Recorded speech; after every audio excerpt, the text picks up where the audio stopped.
Olá, queridos amigos, queridas amigas. Louvado seja o nome do Senhor Jesus. Que prazer, que satisfação de nós separarmos este momento para nós estudarmos a palavra de Deus através da lição da escola sabatina, para nós obtermos conhecimento, entendimento e sabedoria, e que todos tenham um dia assim prazeroso e deleitoso ao lado do Criador do Universo. Vamos estudar a lição? E hoje, sábado, 17 de janeiro de 2026, inicia-se uma nova lição, que é a lição de número 4, que ela tem como título Unidade por meio da humildade. É essa lição aqui, meus amigos. Unidade por meio da humildade. E a lição que inicia-se hoje e que nós estudaremos durante toda essa semana, fala que a base da unidade na igreja é Cristo. E através dos seus ensinamentos e exemplos é que nós conseguiremos realmente manter uma unidade na igreja.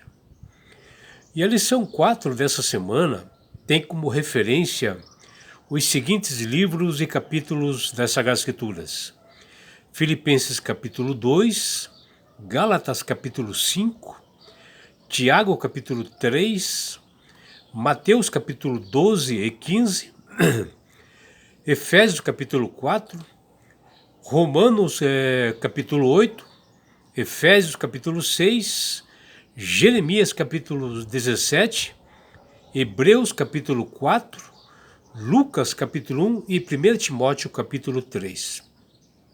E na abertura dessa lição 4, nós observamos uma figura e um desenho que representa tudo o que nós estudaremos durante essa semana.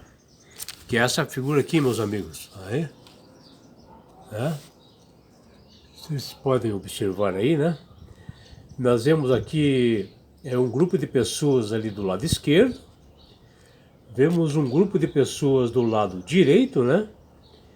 No centro, nós vemos a cruz do Calvário, a cruz de Cristo, representando a Jesus e aquelas pessoas que buscam o Senhor para obter unidade dentro da igreja, onde elas são transformadas pelo seu poder e de seus ensinamentos.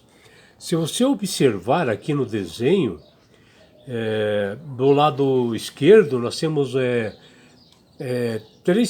duas pessoas com o coração ligado realmente a Cristo, e do lado direito nós vemos 3 pessoas ligadas também a Cristo, que são pessoas que são transformadas, que passam a ter unidade dentro da igreja, onde a unidade nós só conseguimos centralizada em Jesus, através dos seus ensinamentos, dos seus exemplos, e assim nós somos convidados a pensar da mesma maneira de Cristo, e o agir com seu amor.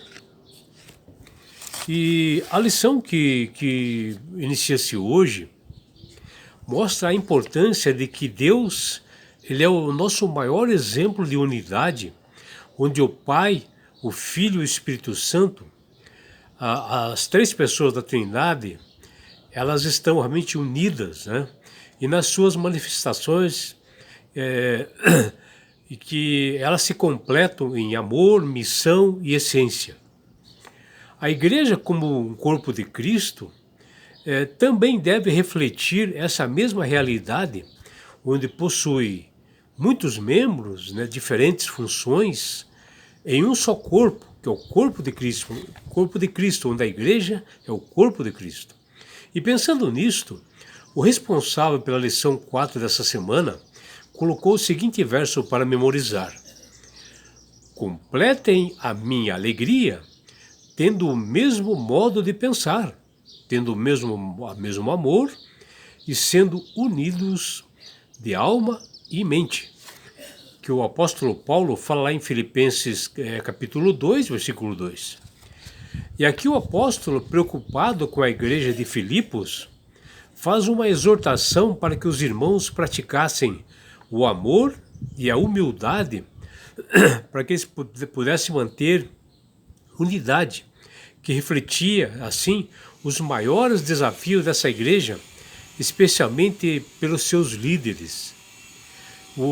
Os efeitos da unidade cristã possuem a força que opera para o crescimento e o amadurecimento da igreja. Sem esta união e cumplicidade, havia um sério risco de divisões e escândalos, e por isso que Paulo realmente exorta a igreja de Filipos. E a força de uma igreja está na unidade. No entanto, saber o que é certo não é o mesmo que colocá-la em prática. Nós falhamos, mesmo quando nós nos esforçamos para manter a unidade. Porém, isto é diferente de tentar enfraquecê-la voluntariamente. Por isso, não é surpreendente que, ao continuar a sua carta, o apóstolo Paulo tenha exortado os crentes a serem unidos de alma e mente, que está lá em Filipenses capítulo 2, versículo 2. Infelizmente, muitas comunidades, a cultura da comparação ou até mesmo da competição ainda é muito presente nos dias de hoje nas igrejas, e isso enfraquece o corpo da igreja. Como Paulo escreveu lá em Efésios capítulo 4, versículo 3, que nós devemos nos esforçar para preparar e preservar a unidade do Espírito no vínculo da paz. O apóstolo Paulo destacou em seus livros a importância da unidade, baseado nos ensinos e no exemplo de Jesus, um tema que é bem recorrente no Novo Testamento, especialmente nas epístolas. A unidade na igreja deve ser centrada em Cristo e no Evangelho, manifestada através da humildade e do amor.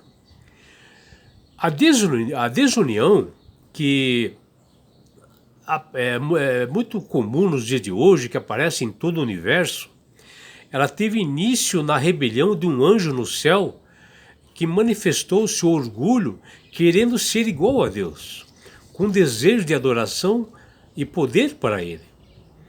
Esse sentimento se espalhou mesmo em um ambiente perfeito, né? Como o profeta Isaías fala lá no capítulo 14, versículos 12 até 14. E assim, após Lúcifer ser expulso do céu, ele encontrou um ambiente favorável para sua ideologia aqui na terra, ali no Éden, enganando os nossos primeiros pais. E por meio assim, de um descontentamento, né, semelhante às ordens de Deus, e de conseguir uma posição mais elevada do que Deus havia determinado, como fala lá em Gênesis capítulo 3, versículos de 1 a 6. E assim, nós estudaremos nessa semana sobre a base bíblica para a unidade da igreja, 3 pontos importantes como viver em unidade e demonstrar amor uns pelos outros são responsabilidades fundamentais do cristão e é o comportamento esperado de todo seguidor de Cristo. O segundo ponto que nós abordaremos com detalhes na semana fala como os cristãos nós somos chamados a cultivar uma maneira de pensar semelhante à de Jesus. O terceiro ponto que nós estudaremos é que a nossa mente ela é finita, ela é incapaz de compreender plenamente a magnitude infinita de Cristo ao se tornar homem, e as pessoas têm dificuldade disso. E é por isso, meus amigos, minhas amigas, que Deus tem falado através do poder do Espírito Santo para que todas as pessoas aceitem a Jesus como Salvador e Senhor, porque ele, Jesus, diz lá em João 14,6 que eu sou o caminho, a verdade e a vida, e ninguém vai ao Pai senão por mim.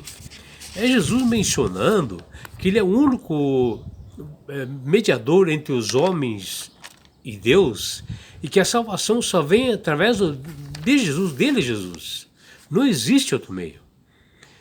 E que você, meu amigo, minha amiga, possa ter essa sabedoria, esse entendimento, através das Sagradas Escrituras, para que você possa alcançar o reino dos céus. Que você tenha um dia realmente bastante feliz ao lado do Criador do Universo. É o que deseja seu amigo João Carlos Amorim.